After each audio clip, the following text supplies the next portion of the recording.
Okay, our second Winemaker Series. First, we had Greg La Follette, I think is how he says his last name. And now we have Randy Meyer. And Randy is the winemaker for Barra of Mendocino, which many of you know from the podcast. And the conversation was so awesome that we had a lot of unfinished business, didn't we, at the end of that? We just got cooking right at the end. I was like, we were. we can't stop this. Martha was probably like, oh my gosh, what is going on? The main question that I always get is people want to know about what organic wine is. We're going to talk about that. And then what is the difference between organic wine and industrial wine? And you are the only person that I know, because most of the people that I'm friends with now, you know them too. They're all small winemakers and they've never done industrial wine. Randy, thank you for doing this. You're welcome. We'll once we can even talk about some of the valley wineries that for all of our listeners and viewers, you can even go on Google Earth and look at these wineries from above, and you will think you're looking at an oil refinery. It's insane. They do look like that. It is indeed true. Randy, I want you to tell us about your experiences coming up in the world of big wine and what that was like to make it, to make wine in this very large environment where I am sure, like, when you started, you were like, what? I mean, what was it like? I guess the question I have is, what's it like to come out of, you were at Davis, right? Did you go to Davis? Yes. You come out of Davis, right? You have these ideals. We all have these like bushy, about everything. We all think the world is going to be something it's totally not. And you come out, and then, so what did you walk into? Well, when I was in college, I had I got a little bit of an inkling of what it would be like.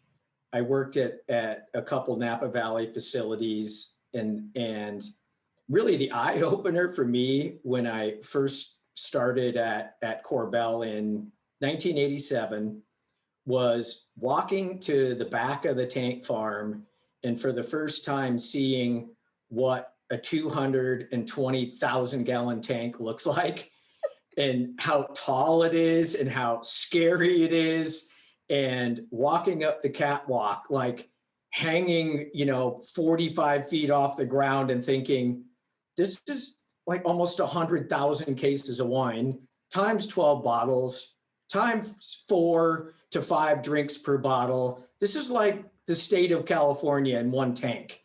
How does this happen? Okay. Who drinks all this? That was my big, probably baptism by fire, was seeing how massive these tanks were. And can I just just go back incredible. And say that you said tank farm?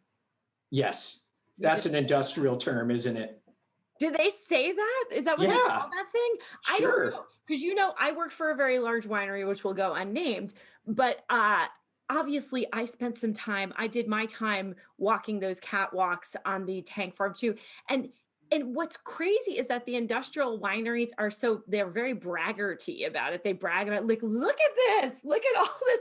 And it's like, where are we? Is this like robotics? And a lot of the thing is like, aren't there like 5 people who work at these places? I mean, how do they process so much wine? I mean, there aren't that many people doing it, right? Yeah. What also amazed me too is the first time, because I started my career in the cellar. I was definitely a cellar rat, dragging hose, doing the dirty work. And I remember hooking up to one of these tanks, 3-inch hose, and the pump moved wine at 30,000 gallons an hour. So, if you did your math, it was just phenomenal how fast this wine was moving. And, that's why you only have 5 guys. I can move 220,000 gallons in, a little over, a day, or even say 2 shifts, and no worries at all. Yeah. So, I mean, just incredible. It's insane. So, but then where do the people come in? Because at some point, is it like the bottling that takes a lot of people, or is it just, there's never a lot of people that can just make industrial? I feel like it takes more people to make boutique wine than industrial wine. Is that true? Well, what I would say is it takes about the same amount. Well, yes, you're right. But like if you can have five guys in the cellar making 10,000 cases, and you can have five guys in the cellar making 1,000,000. And it's just all about this engineering of equipment, Right. having these massive pumps, these big tanks, these filters that look like some alien creature. These things are just huge. And there's such a barrier to entry, obviously, because these things are so darn expensive that just to buy something like that might be $500,000. It's just the scope of money involved in this industrial winemaking is pretty eye-opening. You know what I wonder? I wonder if at any point in time, like the Corbell family started out small, right? I mean, at some point, and then like at Sure. what point do people hit that inflection where all of a sudden it's like, yeah, we are going to buy these enormous and we're going for it. Yeah, I know that actually Corbell had went through a massive growth spurt during sort of the wild 80s, kind of the early 80s period, where there was a lot of expansion. And then, I think what happened was they had rose up to a point where they literally had gotten to critical mass. And Mhm. then for the longest time, it stayed about the same size.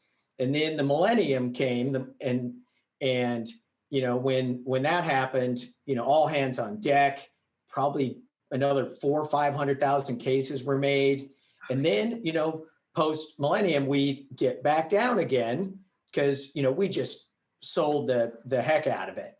And Right. then there was a lot of inventory, and then it kind of just rode along. And I think it's taken another ramp up too, because people do love sparkling, and they've gotten the message out that it's not just for weddings and things like that. And they've done well with that. Well, okay. So the other thing that I want to know is you walked into this tank farm. There's not very many of you. It is a little bit intimidating. And then what did people tell you that they did with the wine that you did not expect in a big industrial environment? And I already know the answer to this, but I would like you to answer. I mean, like, what were the things in your 20 something self where you looked at this and you were like, what the F? Yeah. I mean, how Yeah. many times The, did the, that happen where you were like, we are not at Davis anymore? And this is like, eventually it just becomes something that you do, but there had to be this point, and I bet now you're remembering it more because you've gone back to smaller winemaking. Is that true? I'm just making a supposition. well, yeah, I would say a few of the things that were a little crazy is the addition of bentonite to a tank to heat stabilize, which Okay. people don't realize that if you don't do that and you leave it in the trunk of your car, it's going to look like a snow globe, which is never popular. So you add this, bentonite clay. It looks like this just gray slurry of ground up mud, and you're going to pump it into the tank. And that's supposed to be good. When in reality, all it's doing is stabilizing the wine for your drinkability and for that crystal clear color. Pretty much everybody does it. But I had not seen, 500 pounds in a massive tank getting mixed up and getting added in just as if it was just nothing. And then the second one was probably when we had to make an acid addition and we brought the acid out on a pallet instead of like a bucket. Oh And my we would God. add, 1,000 pounds to something, which sounds like a lot, but for a 220,000 gallon tank, it's just a little bump in acidity. It's just the scale of things and the way it was added and just that true industrial nature was an eye opener for me without a doubt. Oh, I can't even imagine. And I'm sure it took the bloom off the rose pretty quickly from the romance of making wine. Yeah, and you know, another thing is fermenting and smelling hydrogen sulfide, Oh which gosh. anyone in the wine business, big or small, but when it's coming out of a 100,000 gallon tank, it really can, you know, it can broadcast quite a smell. Right. And that was definitely glamour of winemaking gone, or racking out a tank and there's, you know, that thick of gunky, smelly solids in the bottom, and I got to get it out of there. And I have to say, okay, you know, get the shovel, get the rake, get the, you know, squeegee, and it's just, you know, that's when you really need someone that thinks wine's glamorous to come give you a hand. So what is the difference between that? So the tanks that you have now, what would be the difference? Let's just contrast, you know, that I, instead of all that junk at the bottom, what do you have? well, we still get a little bit of junk at the bottom, and I think that's unavoidable. But the neat thing is, it's not 2,000 gallons. It's maybe 250, and we can put it in a nice little plastic tote, and we can ship it off to a lees processor, and they know how to, you know, create a dry waste and keep the liquid gallons. And we're actually doing almost recycling, for the lack of a better term. So it Yeah. doesn't just hit a wastewater pond like it used to. Oh, is that what you that's what they used to do with it? Oh, yeah. Back in the day, there Well, was that was right on really the river. Did they just pump it into the river? no. What happened is actually we you know, being on the river, we needed to be very careful, and Mhm. that's for good reason. And we were actually good stewards of the land out there. We had these big wastewater ponds that would their very job is to digest these solids and what we call BOD. And it's not pretty stuff. What I learned too in the very beginning is that essentially the what I'll call the ass end of the wine business gets number one attention, because basically you got to work backwards. If you don't have a place to put this stuff, you're not making wine. So you end up having to But I engineer wonder, this everything is from like the with the back forward. small wineries have to figure this out also, but the scale is so small that it's not a huge issue. I mean, like Yeah, someone making these are 5,000, 3 million gallon ponds. You know, right. they're enormous. Wait, so are you what okay, let me just back up here. So what you were saying is people are taking the sludge, let's call it, and the sludge is the following. It's like all the natural grape stuff, right? Mm-hmm. Plus all the chemicals you added, additives, anything that didn't, you know, anything that precipitated out of the wine that was not that didn't stay there, right? Which could be Right. chemicals, could be the bentonite clay, could be, you know, isinglass if you use that, could be, you know, which is the fish bladders, could be anything, right? Yep. That And is a then like lot. and Yeah, what? and a lot of that's yeast as well. Okay.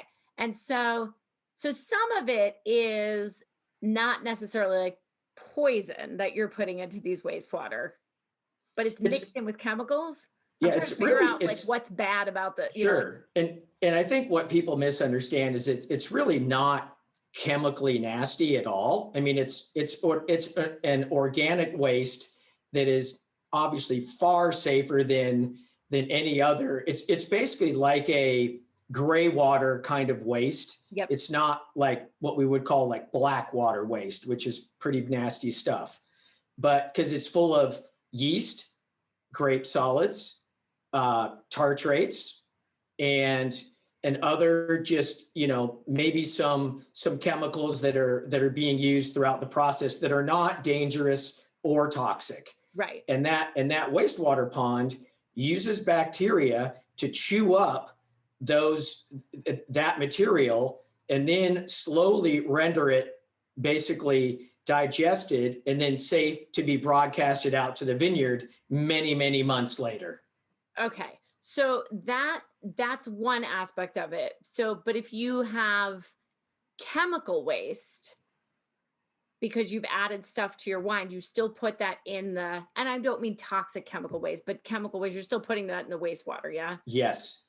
And So what do you what do you'll with see that? too is winery waste can be caustic cleaners, which is kind of like a really strong bleach, Mhm. or it can be an acid neutralizer. because when you use a caustic cleaner to get all the real crud off the inside of the tanks, that caustic is like a base. It's like a bleach, and you have to use an acid to neutralize to get what we call neutral pH, because that pond likes basically a water pH level. If you can kind of mix that in to get that correct, and there's a little bit of a science to that too. And then what the blessing now is, we don't have to put a lot of those solids into the ponds like we used to. We have vendors and producers, and even with our own equipment, we can take the usable wine out of those solids and reincorporate it back into its mother lot, or we can keep it separate and sell it off to someone that might put it, say, in a really low end program. But I mean, if you have, I'll say 50% solids, that's really thick, but 50% means what? There's 50% liquid still in there too. Right. So if that's Napa Cabernet, you bet you're going to filter that and try to get that 50% back, especially if there's 2,000 gallons of this crud in a tank. That's what we call lees filtration, which is, a little behind the scenes inside baseball, but we can get very usable wine out of that. Yeah. Well, I think that's why, we want to hear about all of these background tricks and how, and so I guess I'm going to ask you this. Is there anything that winemakers would do to wine that would make you personally not drink it? Probably not, because I'm, okay, well, I guess I'm really not that pretentious and crazy about.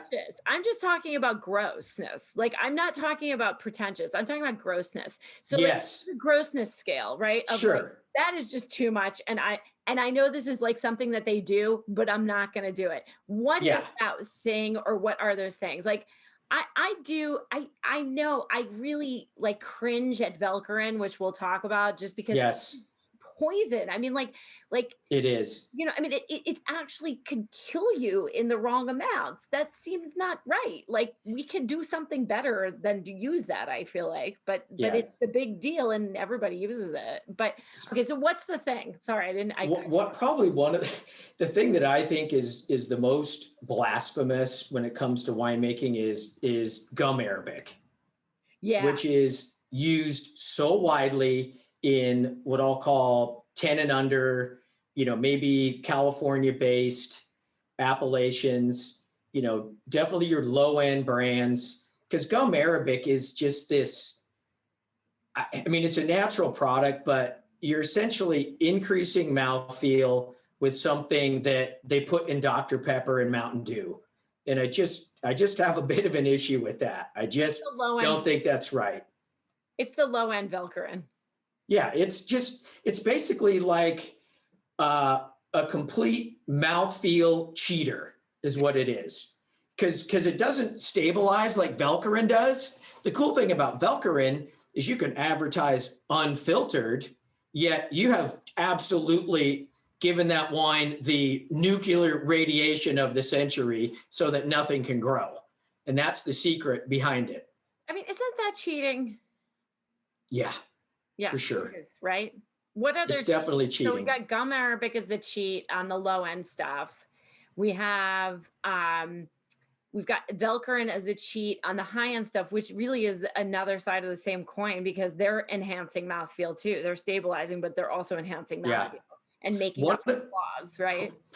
Probably one of the most, I'll call, expensive cheater methods is these new manoproteins that you can buy. That on the show. What is that again? So think about the insides of a yeast cell, and when you barrel ferment Chardonnay and you stir the lees and that batonnage, that lees character that we pay $40-50 a bottle for those heavy-handed, surly aged Chardonnays, that's basically yeast guts.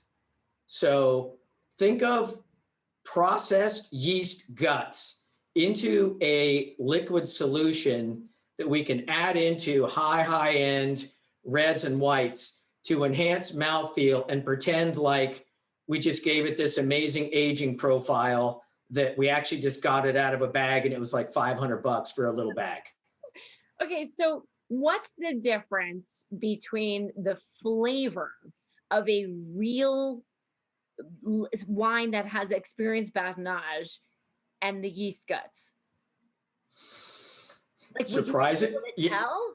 Yeah, honestly, I'm not gonna lie. I'm not sure you could truly tell Okay. because this compound is what I'll call well made and well purified.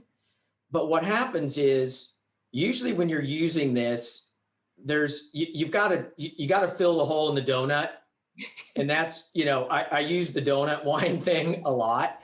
So you're basically, stuffing the little donut hole back in the donut. And if you do a real good job, it's flush. If Yeah. you don't, it might fall out and it's just not quite, perfect. So, that's what I would say about, filling the donut with these manoproteins is they're helpful and they can certainly give you this perceived sense of awesomeness in your winemaking.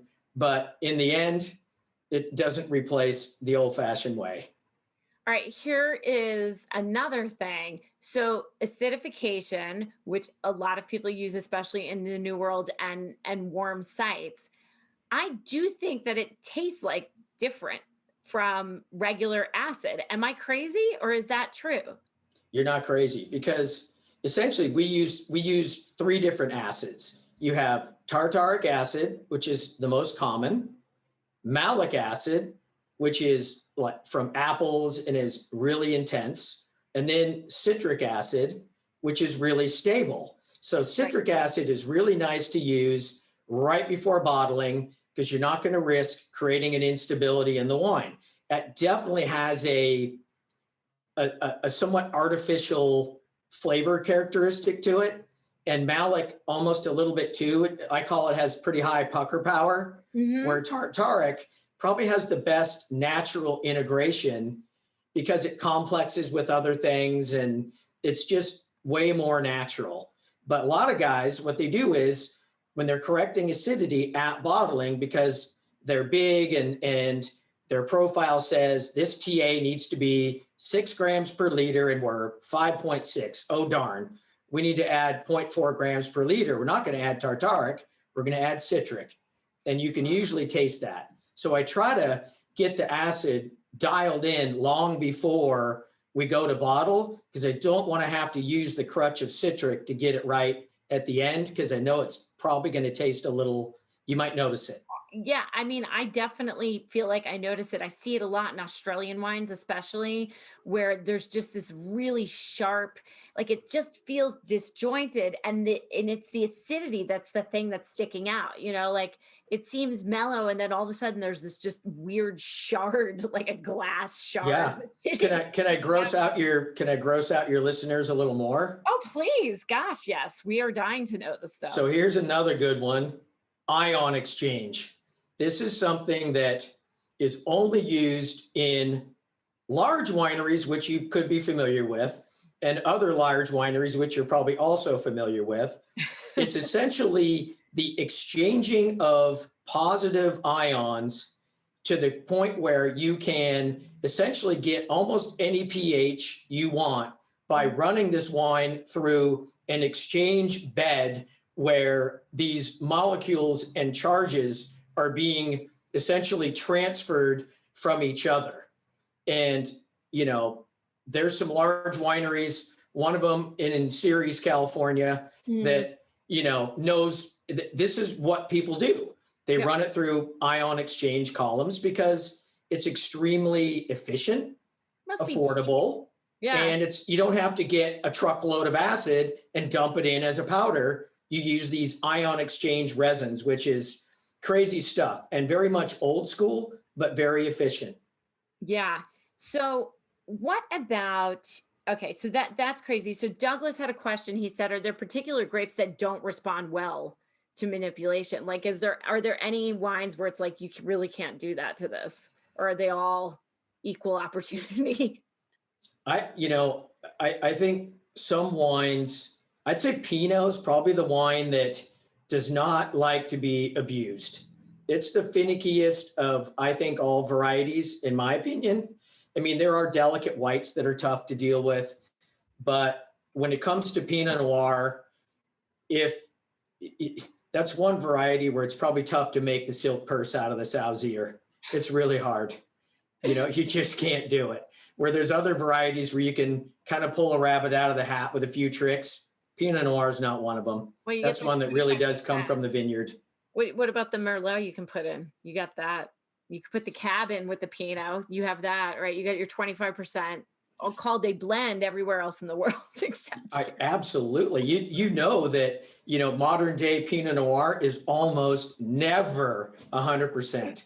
I've made a few 100%ers in my life, and I always feel good about it when I can actually truly say they're 100%, you know, but I'm not going to lie. Usually a half to 1 to 2%, maybe 5 of something else might sneak in there if I've just got a real weak color year. And it happens. That's not horrible. That's not utilizing the full 25%, because what I can tell the audience and you can appreciate this, is that I happened to be working at the large winery in 2005, the year after Sideways came out. And guess what? Pinot was not very popular. And then all of a sudden it was very popular, and it takes 6 years for a vineyard to really start cooking.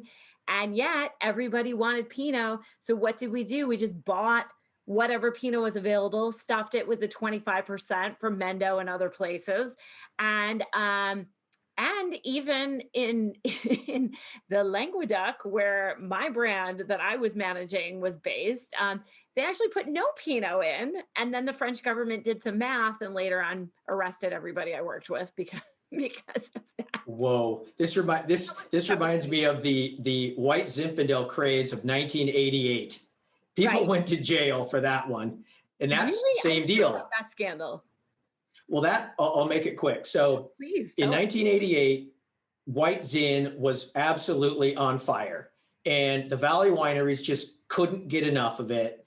And lo and behold, Carignan was just the most wonderful, easy to make, right next door replacement. And other varieties, you know, even like Gamay and other weak color varieties suddenly became white Zinfandel. And people found out. Blend pink and red together. Did they do any of that?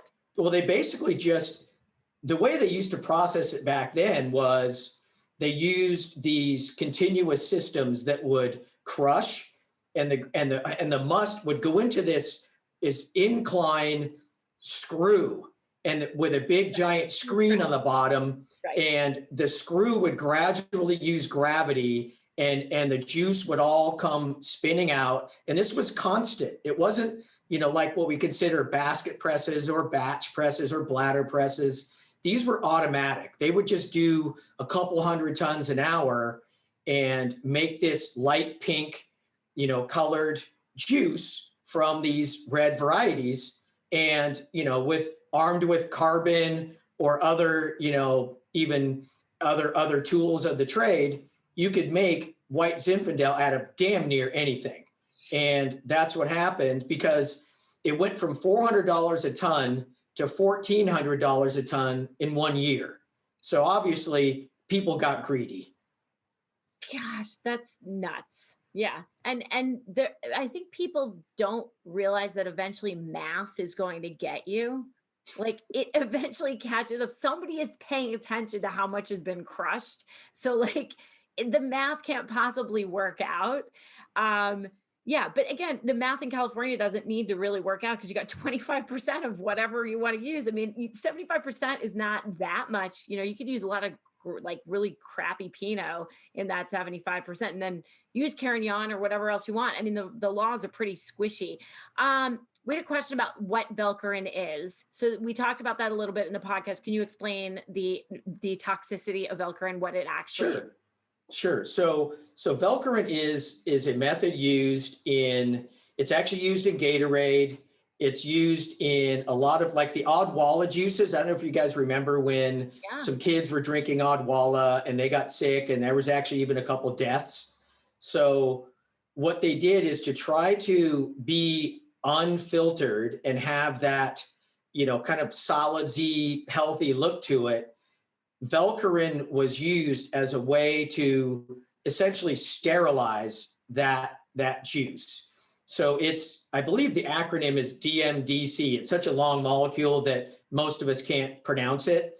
And what it does is it is highly toxic when it is in its undiluted form. And what people do is right before bottling, a very, very small quantity is injected into the feed stream of this wine or this product that's going in to be bottled without being filtered. So no sterility with filtration happens. Sterility is achieved by basically live kill with this chemical. And then what it does is it slowly disassociates and essentially oxidizes out to very inert, safe substances. But if we were to grab a bottle of Velcorin treated wine, an hour after it was bottled and drink it, we get sick.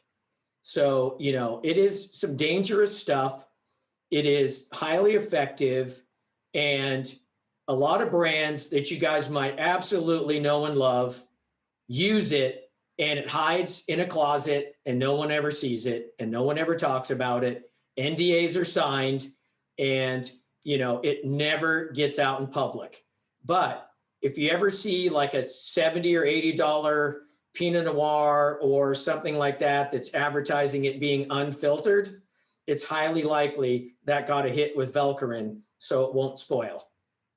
And it is, I just want to be clear, it is also legal in Europe. I mean, it's not just the US that does it. I believe it's legal there. They are pushing to make it illegal. We are not pushing to make it illegal, but they are pushing to make it illegal. I am guessing that pretty soon they will not be allowed to use it there. But there's other things that you can do. Like I would like this, I like this contrast of like, what can you do in lieu of Velcorin, like in good winemaking? The other thing I want to talk about, or I want you to address, and this may be tied in with it, is what is all this chemical shit that you put into the wine? Like, what does that do for ageability? Does it lengthen the age like a Twinkie, or does it shorten the age because you're not giving the, like, okay, here's my really lame example that I'll give you. I hate aerators. Okay. I hate them because I'm thinking to myself, I have done experiments with aerators before because I'm such a nerd. I'm like, I want to see like if I aerated this wine and then I didn't aerate it, what it would taste like. And they do taste different. And I think the aerator strips stuff. And if you don't have the time for the wine, don't run it through an aerator. Just let it go. Like just drink something else, right? There's plenty of things pop and pour. If it needs aeration, let it sit, right? So that's the kind of example that I give, right? Is that, I don't do aerators because if I need something that needs time, I better have the time, right? I'm not going to cheat by doing the aeration because it's going to take something away from that wine. It always does. Right? So it always does. What's the thing in winemaking where you're taking away like short-term, you're doing this for short term, and then in the long run, it's just not going to work out. Like, I'm curious to know, because I know the acidification always backfires, right? That shortens the life. That can go bad. There's a lot of like oxidation, like forced oxidation that can also like in the short term. I mean, that's why microoxidation really has kind of people pulled back on that a lot because does nothing for longevity, right? So what are those things?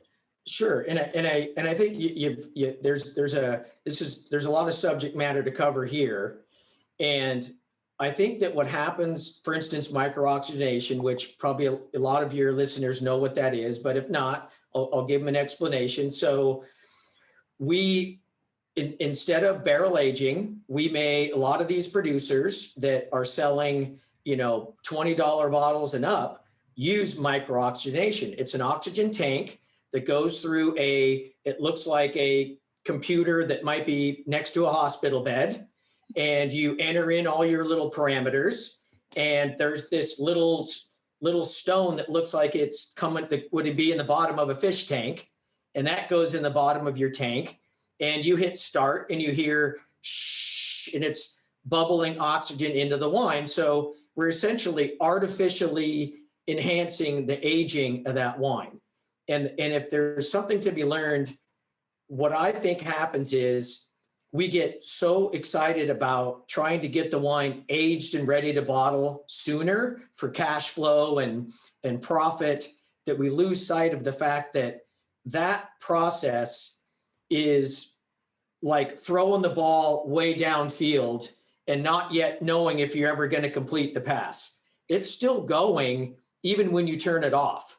So oftentimes the magic of micro-ox, which has not been mastered, is knowing when you should stop. Because when you think you should stop, you should have stopped probably 3 or 4 months ago.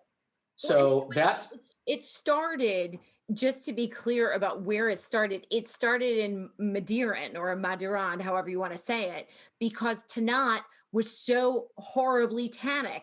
And honestly, there probably isn't a level of micro-ox that would ever get Tanat to the point where you would be able to drink it, but it certainly helped. It helped bring it along. But that's the only grape, and maybe even the only place, because I don't even think Uruguay needs to do that with their Tanat, like there was this very specific purpose for it, but then there was uptake in Bordeaux down the river, or a little bit farther north, and then it was everywhere, and now it's still everywhere, and I feel like, yeah, it's not a good thing. I mean, necessarily. I don't know. And again, I think the other thing that I want to emphasize is, like, small wineries don't have all these technologies. That's part of this, like, thing. Like, when I think about the small guys, they can't afford it, and they can't be bothered with it, right? It's like one extra step. Would you agree with that? yes, Not and I all think small wineries. I don't want to say, but, like, the ones that are like, like this, most of the family owned ones just don't, the smaller ones who are not making super high end wine in Napa Valley. I'm thinking more of Sonoma. sure. I think what we found in today's model is the small wineries might have a micro oxygenation box, but it's maybe one line or two lines. Where I've been at facilities where we have 120 lines. Oh my gosh. So I mean, literally, you could handle 120 different tanks. Where these guys, what happens is it's the balancing act of budget versus time versus purity. If we all had our way, I think we'd all want to be using 60-gallon barrels and aging our wine the old-fashioned way. Yet nowadays they're $1,000 a piece. I just ordered a bunch this week, and if you look at the payback on $1,000 for 60 gallons, and when I can use some oak alternatives with a micro oxygenation box for basically about 1/10 that price, hey, I might do that on some of my wine. And I think that's what happens, but it's a slippery slope. And, sometimes we make mistakes and wines fall off a cliff too early because we use those techniques, and then I think we also have to balance, what that talk we had about aeration and splashing, and, what you talk about is way too late in the game. Like, I'm one of those guys that when I'm making wine early, I'll beat the crap out of it a little bit early because I know it can take it. It's, kind of tough and bulked up at that time. When it's nice and tender and in the bottle, that's no time to beat it up, because that's when you're not going to help, because those real delicate aromatics just go right out the top with it. When, early on in winemaking, especially big Cabernets and Bordeaux's and Merlots and Syrahs, they smell like a bad night of drinking beer. So you need to get after them a little bit with some oxygen early and clean them up. Otherwise, bad things happen later. So that's just a couple thoughts on that. I think one of in your role at Barra, you said, like, it was a big transition, because the idea of clean fruit, of not having, yeah, I mean, maybe you still have to do some of that stuff, but you're working to make sure that the stuff you're bringing in is pretty good so that you don't have to do as much in the winery, right? I mean, isn't that part of it? Yeah, like the little comparison I said, when you're organic winemaking, it's the Leatherman in your pocket, where industrial winemaking is, the tool truck from Snap-on pulls up. So I mean, when you've got that limited ability to, hit it with things that you may in industrial winemaking, we have to really what I'll call play the prevention game in organic winemaking. And that's as I came in, a couple of years ago and picked a couple of yeast strains that I liked. I'm like, oh yeah, this is delicious. And knowing back in the past, I could hit a wine with a little bit of copper sulfate if it stunk, and voila, it would be magically better. Those things aren't at your disposal in organic winemaking. So we need to prevent. So I did a lot of research and talking to my friends and talking to my, yeast reps and really studying what's going to work. I don't want H2S. Please, I want a yeast that's not going to make this, that's natural and organic. How do I do it? Hydrogen sulfide, right? Yeah, because that's the biggest, well, I'll call the biggest boogeyman in organic winemaking is that. Stinks. It stinks. It's horrible. And I am really, really sensitive to it. Some of my friends are not so much. To me, I pick it up really quickly, as well as aldehyde and other oxidative things as well.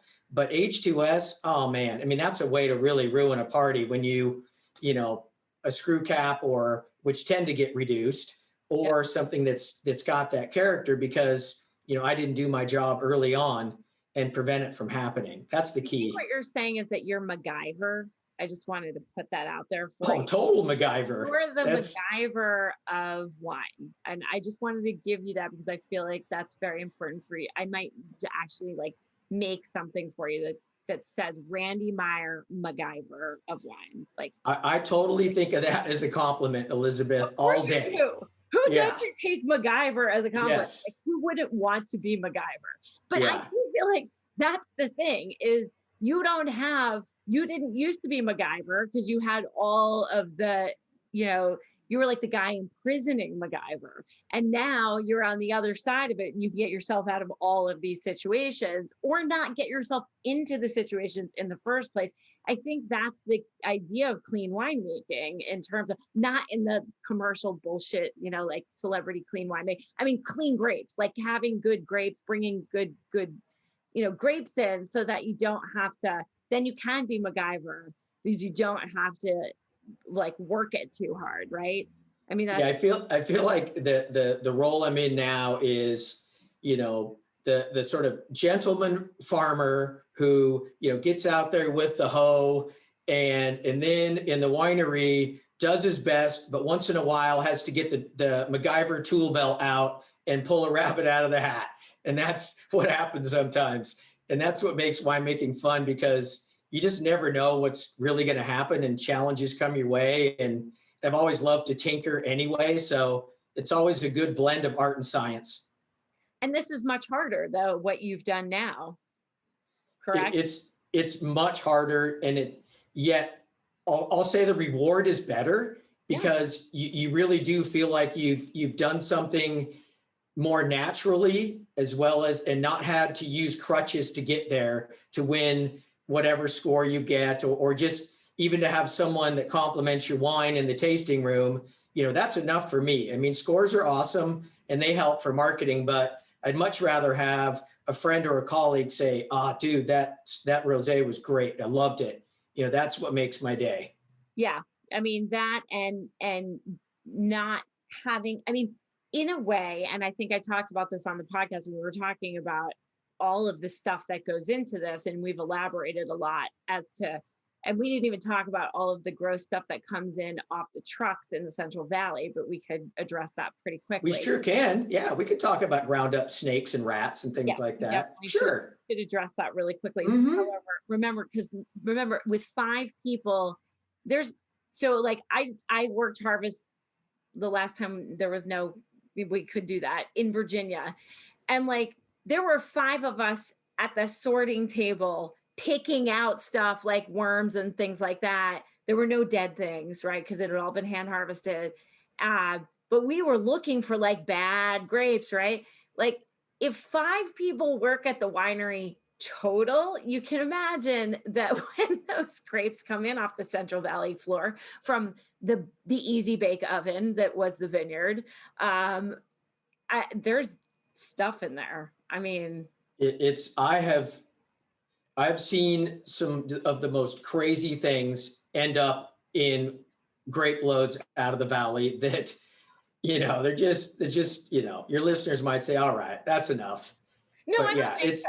I think everybody's. it's, Are you guys on board with this? I mean, you have to let us know if we're going too far. But yeah, I mean, there is. Let's just say it's not vegetarian, not just because they use egg whites sometimes. yes. And here's the blessing, for everybody listening is once we get past about 10% alcohol, all that stuff is dead and it will settle to the bottom and get racked off, never to be seen again, and that's the blessing, thankfully. And it's Right. amazing how much dirt you'll see at the bottom of a tank and be like, oh my God, where'd all this dirt come from? And then you say, oh, okay, all right, it's machine harvested. It's, heavy duty, loam soils, dirt's everywhere. Calm down. It's gone. And it's the stuff you see is a little gross. It's really disgusting. I remember one time, and again, I don't have a ton of, I'm not a winemaker by any means, but I had, little glimpses of this when I worked for the large winery because they would be like, okay, well, you guys can go watch them do harvest. And for me, I was like, wow, aren't we going to get in the way? But of course, everything is machine harvested. There's the 5 people that work at that giant winery, that facility in Sonoma, that giant one, right?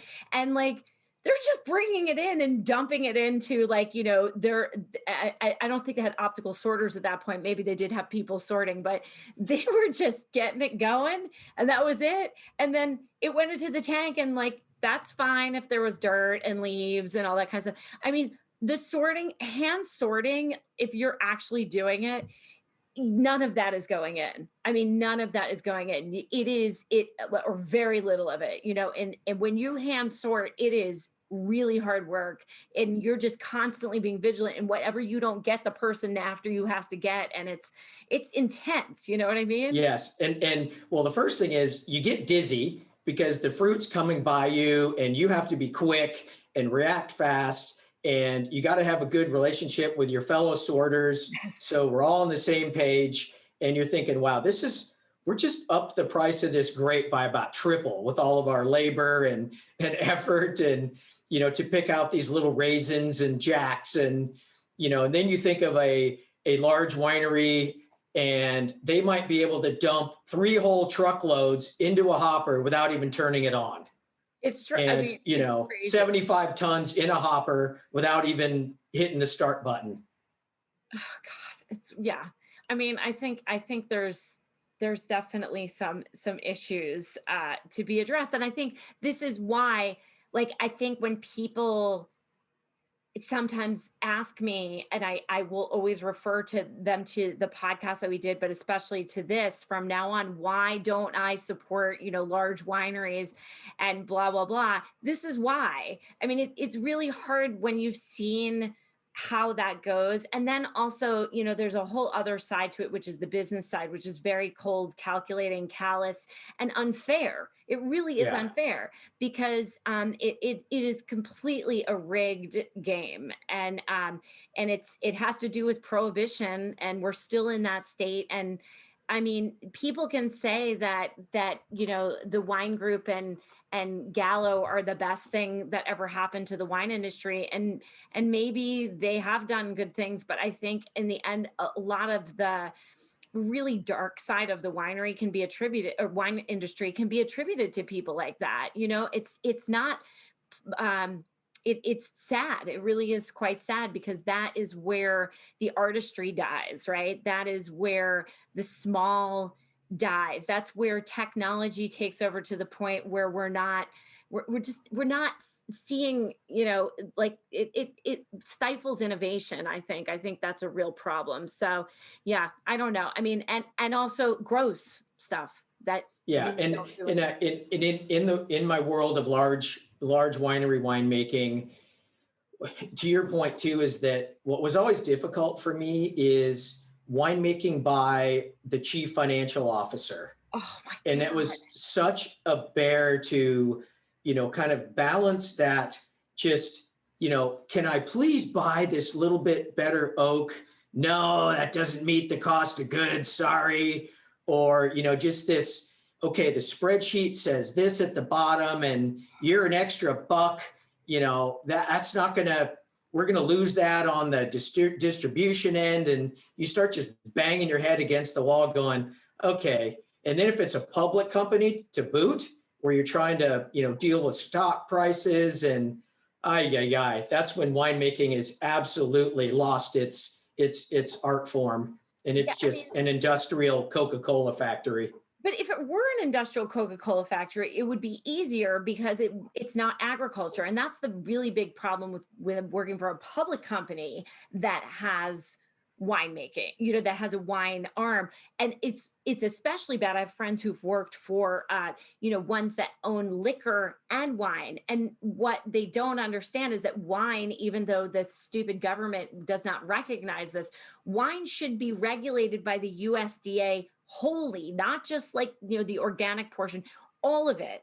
And why is the TTB looking at labels? Shouldn't that be the US Patent and Trademark Office that's looking at labels, or the USDA who's in charge, or the FDA who's in charge of that? Wine is really siphoned off from other forms of alcohol, in my opinion. And I don't know, actually, you could speak to that about beer, but we rely on harvest every year. It's not a good idea to be part of a public company if you're a winery, especially in the age of climate change, when you don't know now with fires and everything else, you don't know what's going to happen in Napa now. You don't know what's going to happen in Mendo. You don't know what, you just don't know, right?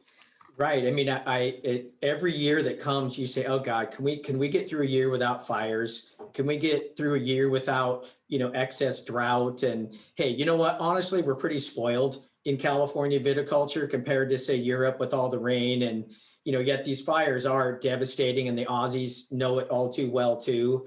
And I just think that it's the challenge that we have. I know that I've worked with some executives that came from either the beer side or the spirits side, and it's a steep learning curve for them to understand all the odd intricacies of costing and grape, regions, price per ton, what something means, what is winemaking really about. If they don't really come and check a crush out before they start making hardcore finance decisions, they will usually become alienated to the winemaking staff. It happens. But again, I mean, it is a bizarre idiosyncrasy that because wine is an alcoholic beverage, that it gets thrown in with other things that are made with raw materials that are natural, but don't rely on them as much as wine does. And I think that this is Yeah. one of these things where, it really needs another look, but I don't know who's ever going to take that other look. I mean, I am a huge advocate of that just being separated. And this goes for the same thing, people attacking alcohol as being a problem. Yes, wine has alcohol in it. Nobody should be drinking until they're sick. However, there are some health benefits to wine that liquor does not have. There are some health benefits to wine that beer does not have. And yet it just gets all thrown in together. And that's I think that's really challenging too. I mean, it's just this unfortunate thing of the wine industry. And I do think that the people that move over from spirits and beer, they have to really love wine because it's such a different business. There's no money. The advertising is not the same. The business model is not the same. And the people who are in it are not the same, right? They're in it for something very different, like there's a passion element. There's also really highly educated people like you who have spent so much time training, who have so much knowledge of every part of the industry. And you can't just walk in and be like, well, I did. Well, they do, but they can't really, Well, I mean, yeah. now And, you're and half the time they think we're wacko. And you know what? Guess what? There are a lot of wacko winemakers out there, and we are a little bit on the odd side, and that's, I guess, what gives us some character, over like, say some, I guess, a spirits distiller or, a brewer in a control room at Anheuser-Busch, pushing buttons. But I mean, winemaking attracts a different breed. And, you know, because you can't come in this without a bit of a science dork in you. You have to have a little bit of that to do this. And that's why it can, you know, attract an individual that might be a little bit eclectic or a little out of the ordinary, just because it's a weird job. When you tell people what you do, they're like, whoa, wow, that's interesting. A lot of time also like with nature. You know what I mean? Like it's like you're in that world looking at soil and all of that kind of stuff. I mean, yes, there's the chemistry aspect of it too, but it's like I think that that alone, just the amount of outdoor time, you were talking about your sunspots before. I mean, that's another element that I think, you know, the world of distilling does not have. You're not going outside all the time. You're not like, you must be outside, like probably at least 70% of your job is outside, correct? If not Well, more. you know, sometimes I feel like there are times when winemakers are spreadsheet jockeys, and that's just the nature of how we live in Right. Excel and winemaking programs. But I mean, I cherish getting outdoors. You know, I love being out in the cellar with the guys. You know, I love getting out into the vineyards, you know, checking out what's happening with either bloom or just, you know, kicking the clods out there to see what's going on. You know, certainly I'm obviously more active in there as we, you know, approach veraison and that sort of thing. But, you know, really, I'm a cellar rat. I really love to be out there with the crew. We have guys and gals on our team. They're wonderful people. You know, those are the people that really make it. You know, I joke around with them. I'm like, okay, guys, I just hit a few keystrokes in the keyboard and pump out a work order that might say something, but you guys are really making it. So whenever we get a medal or a nice score, I like to go out and tell them and, you know, kind of pat them on the back because, you know, they played a role in that too. Yeah, I mean, I think it's pretty amazing. All right, let's open the floodgates here to anybody that is interested in asking questions. Is H2S the same as sulfites? So hydrogen No, sulfide is different from, right? Sulfur dioxide is what we're talking about when we are talking about the preservative, which helps keep wine shelf stable and kill microbes. Anybody have any questions? You guys can unmute your mics. Douglas, I'm just talking to you because I know you're the only one that will do it. is he your regular that you know Douglas always is he your front row student? Can I just tell you that Douglas was the first person that ever read my blog in 2000? I'm like, you know, tearing up a little bit. He read my blog in 2009 and he has been loyal and fantastic ever since. It's just he is the OG, as they say. Yeah. So yes, I Original gangster, bring me a question or two. Oh yeah, Let's do I know this. Douglas. He already had some. So anyway, Colby and Kelsey though said thoughts on color additives like Mega Purple. We didn't even touch on that. Yeah. Yeah. Well, Mega Purple is seriously an outstanding crutch in winemaking. You know, it is. I think the color ratio of Mega Purple is something called 8,000 color units, where the color of just standard red concentrate is 600. So I mean, and it's basically taking Ruby Red, Ruby Cab, Petite Syrah, Tannat if they had it, and essentially, you know, distilling it down to the most concentrated sludge imaginable. If you spilt that in your car, forget it. You might as well just, you know, replace the carpet. So what is the alternative to that? Like, what's the, I guess we didn't touch on that completely. What is the alternative to using Mega Purple? Just getting good color out of your grapes in the vineyard, correct? I think you've got, I like to use a little bit of Petite Syrah. That's my kind of colorant of choice. If I need to, say for instance, Zinfandel is probably one of the best varieties for upfront fruit, flavor, mouthfeel, just incredible texture. But there are times where the color can just be a little weak. Mm-hmm. Where if I take Petite Syrah, which tends to be a little bit aromatically neutral at times, it can work as a natural Mega Purple at, say, maybe 5 to 10%. And it is truly like Petite Syrah and Zinfandel are made for each other. They're the button underwear of red wine. They really are. Those guys, they go together well. And then, Really just you say know, that? You just said yeah, that. I Yeah. just did. Yeah, you did. You went there. You just And you know what? I still believe it too, because it's true.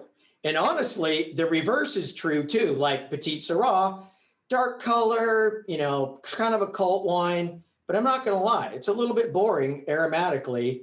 You stuff about 10-15% Zinfandel in there, now you got something. Okay, everybody, listen. Here's a winemaker also saying that Petite Sirah is not the most exciting grape. I did a podcast on Petite Sirah, and I gave all the facts about it, but I was very upfront with the fact that I am not a big fan of it.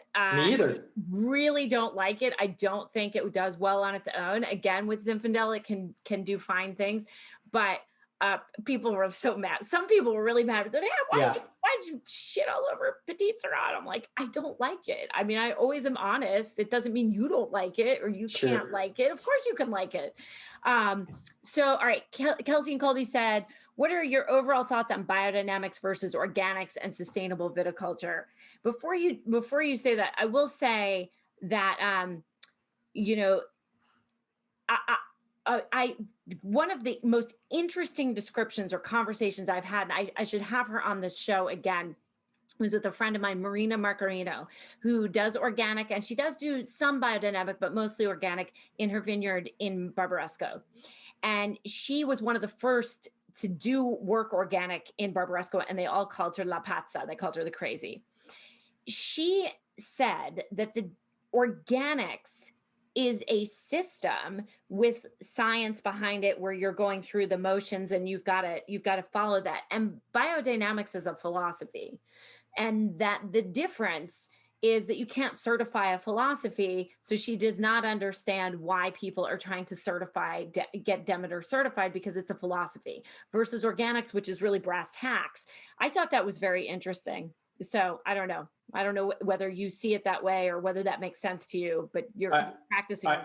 I think she's spot on that entirely.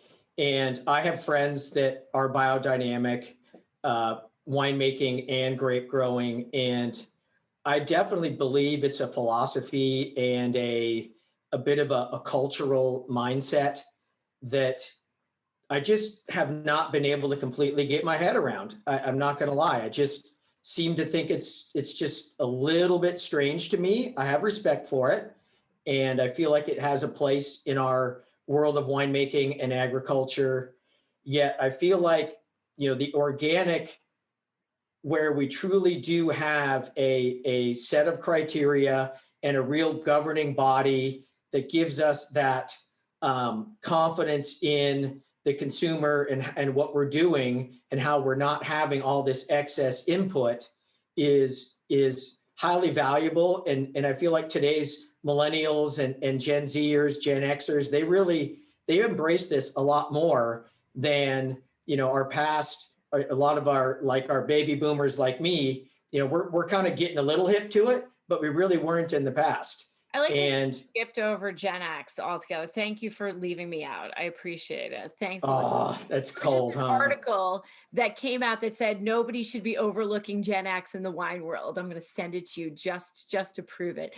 But yeah, I mean, I think that's true. I think they do have some, stuff for the certification. However, we don't have as much I guess evidence that it works as opposed to organic, where you're really like working on soil health and not putting inputs back in, right? I mean, isn't that really the point? It's a little different.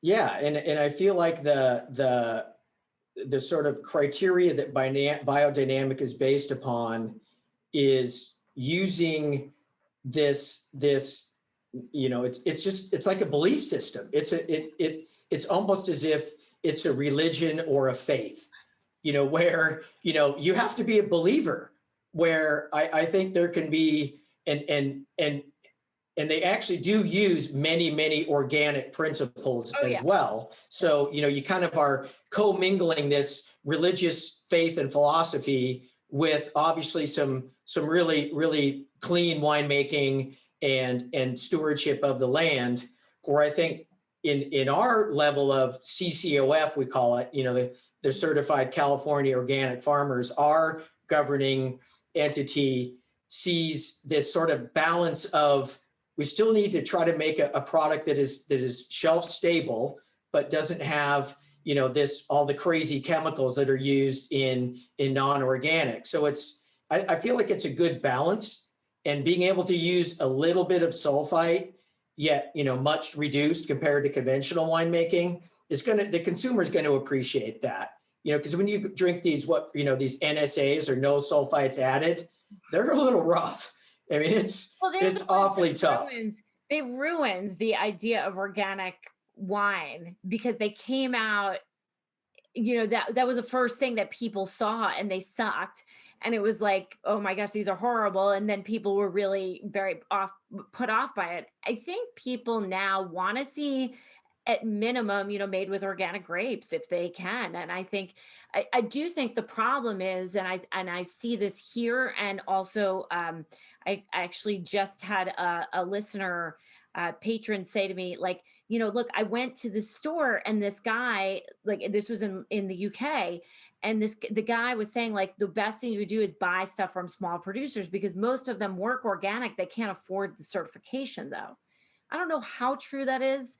It probably is a lot. Some of it is true. It is expensive to make the change, but I think once you make the change over to organics, and you're using less input, it can be about the same amount of money, and you're doing better. And you can, you sort of can use that as a way to get distribution and things like that. But I do think it's an interesting problem, that shelf stable stuff that we have, the idea that again, this is like all this problem of who says sulfites make something not organic. This is just a bizarre, the US has this very strange that, like, now all of a sudden the wine isn't organic because you didn't add sulfites to make it shelf stable, right? Isn't there like a... Well, and there's a couple categories, because we're allowed 100 parts total sulfur in the wine, and we're basically almost always well under that. Sometimes, like maybe Pinot Blanc or certain whites, you can approach close to 100, but we like to be maybe 60 to 70 parts total, which is pretty darn good. And that enables us to really have that shelf stability that is not crazy high, but it's high enough that we can be confident. Yet, the no sulfites added organic is essentially, you have a free SO2 of 0. So, unless that wine has to be membrane filtered, extremely clean, and the sulfites that are in it were naturally produced by the yeast itself. So you might have 20 or 30 parts in it, but it wasn't added. And that wine has a shelf life of practically Zippo. Yeah, it's like 15 minutes after it's bottled, you could drink it, and then that's pretty much it, right? I mean... And when we have blind tastings, they stick out like a sore thumb, just because you get the oxidation of alcohol to acetaldehyde. And, anybody that knows anything about that, you're just like, oh, okay, I think I know what this is. But hey, they have a place for people that are very sensitive to it. And some people have sold hundreds and hundreds of thousands of cases. We have a neighbor up the road that is extremely successful. And I got to hand it to him, because I don't know if I could do it. It's tough. Yeah, well, good for them, right? Somebody asked, what is your favorite Pinot, not Barra or Girasole, and why? That's really putting you on the spot. You can think about that while I ask you the next question, which is, what is your opinion of clean wine? We kind of addressed that a little bit. I mean, I think it's a little bit of a marketing gig. I mean, I'm trying to really kind of understand what that means. I mean, it's kind of like sustainable. It's, that sustainable thing, I hate to say it, but I appreciate it. I get it, but it can be, what is sustainable? Oh, well, that guy, he tilled every other row, so he's pretty sustainable, but that dude, he only tilled one of his 3 rows. So that guy's actually more sustainable than that guy. And so what is sustainable in the end? So because there's really no regulations to sustainable, it's kind of like what's old vine Zinfandel? Is it like 5 years old or is it 100? But it's on the label. No one can really What's prove it. reserve? What's reserve? You could use reserve on anything. All that Central Valley wine that has like reserve written on it. It's hilarious. It is really, you know what? I just thought of a question I wanted to ask you, and then we're going to let you go. The question I have is, what do you think about people who are doing reverse osmosis to take alcohol out of wine?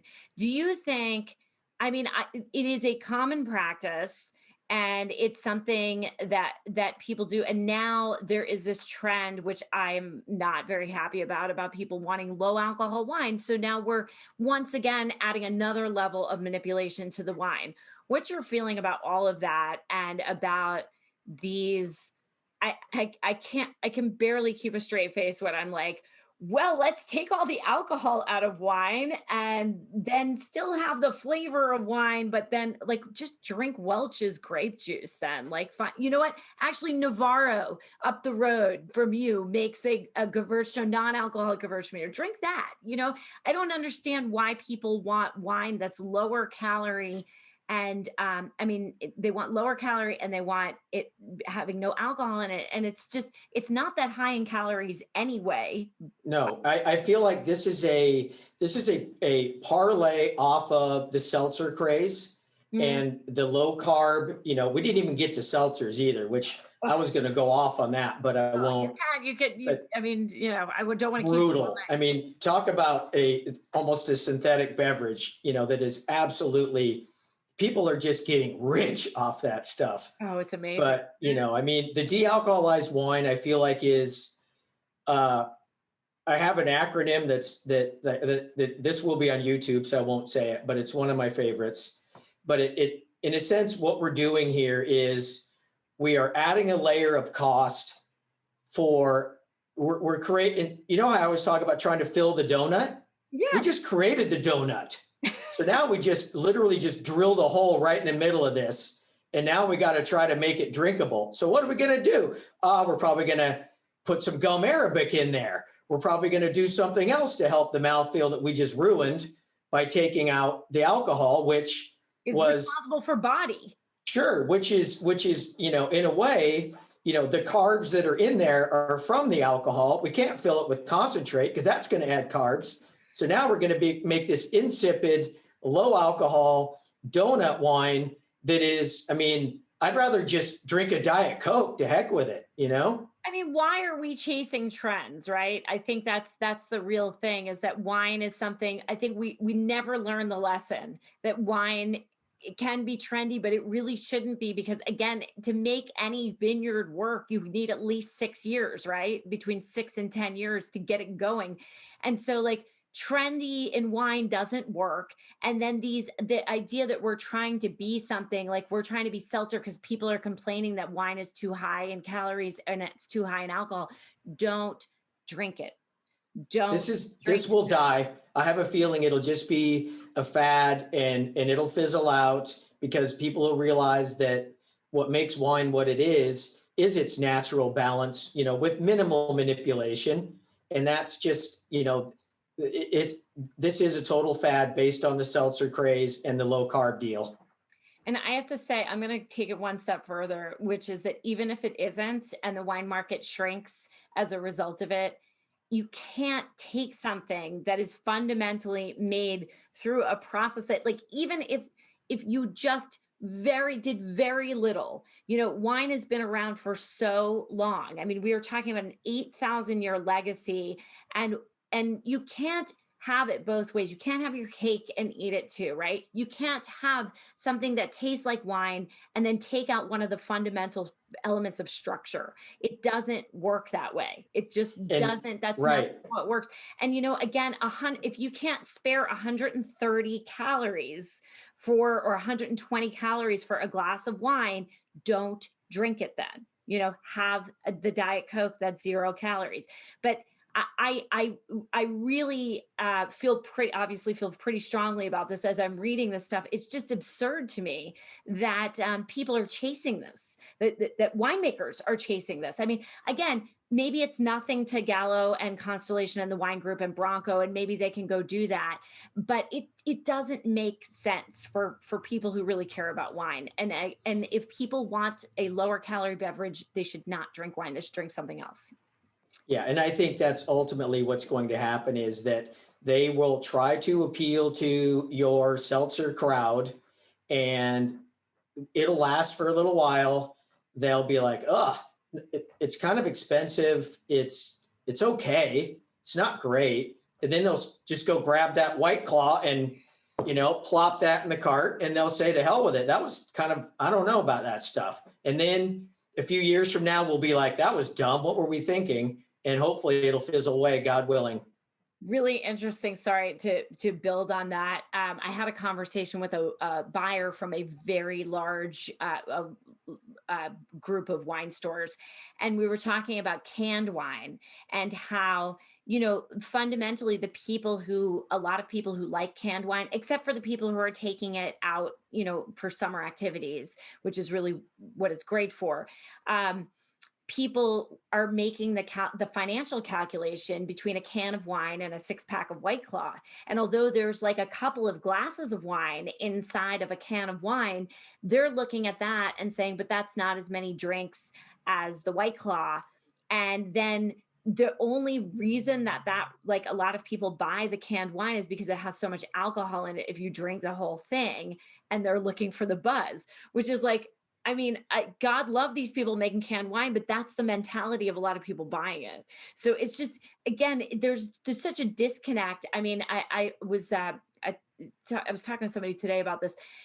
Fundamentally, unless you have a tasting room and you do a lot of sales direct, wine is a business to business opportunity. They don't have these wineries, these large wineries that we're talking about, have zero idea what all of us who are here have. They are so disconnected from what actually people are thinking, and they just look at numbers and they do their little focus groups, but they never actually really connect the dots. And it's just funny. And I think that we're, the people that you attract, Elizabeth, are people that have probably already graduated away from white Zinfandel, and they are, working their way to, they have a lot of knowledge and appreciate, getting, behind the scenes a little bit and learning about, a lot of the parts of winemaking, as well as, all the different regions. And these are people that appreciate sort of the somewhat purity of the process. And, hey, if they want to go grab a 12-pack of White Claw for the beach, go for it. I'm not going to judge. That's fine.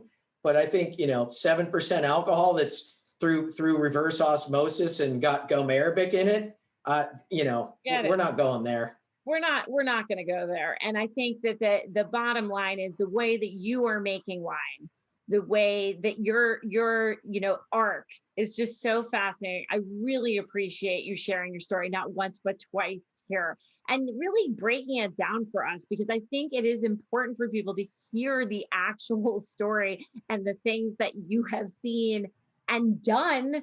And now the transition, working with Barra and Girasole, and feeling like, okay, this is a different deal. And it's really important, I think, for everybody to understand that. And I will say, not everybody who listens to the podcast at first is off of the white Zinfandel or whatever the equivalent is. Pinot Grigio is probably, the right. equivalent, yeah. right? But I think my job and your job too, and anybody who really cares about wine, is to find something that interests people about the process. If they're seeking out a wine podcast, hopefully they want to learn something, right? And so the idea is, how could we pull people in? Is it earth science? Is it is it history? Is it politics? Is it whatever? Is it culture? Is it food? There's so many different ways to pull people in, and I think everybody is welcome. But I do also say, like, there's the buck stops. I have opinions, as do you. I think we share many if not all, opinions on a lot of this stuff. And I think it just comes from seeing it, right? You just see it so much after a while, and you're like, no, just no. No, exactly. And and I know we're probably wrapping up soon, but I definitely would like to, to thank you for having me on and giving me a chance to, share some of the inside stories of, winemaking, big and small, and organic and industrial. And, if you ever want to have me on for other topics or dig into this further, I'm more than happy to visit with all of your guests. Well, you will definitely be on again, and we really appreciate the time that you took tonight. I hope you had fun. I'm loving this winemaker series. I hope that you guys are too. It's so fun. I mean, it's just great to like, connect with you and to focus in on like a really nerdy topic. The podcast is generally more, but like we can really get into it here, and that was pretty awesome. So thank you so much, Randy.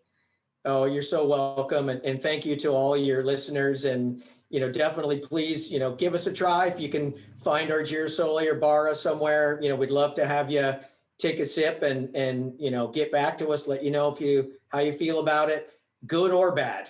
I definitely love to get feedback. We've already had a lot of people order, and I will tell you, Shelly's let me know that, and I think that now the world is opening up a little bit more. I'm hoping that we're gonna be able to see you really soon, and a bunch of people will make the trip up to Mendo, because I think that's the exciting thing, right? So much going on there, and it's worth it. It's worth it to stay overnight and to go explore. So yeah, and come into the tasting room and ask for me.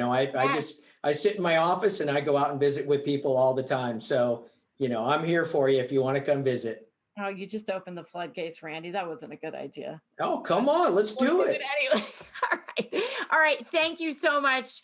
And we will be around for the next one. I think the next one is going to be Serge Doré, everybody. I think importer extraordinaire, but we will be here back next month. So thank you so much, Randy. You're welcome. Thank you so much.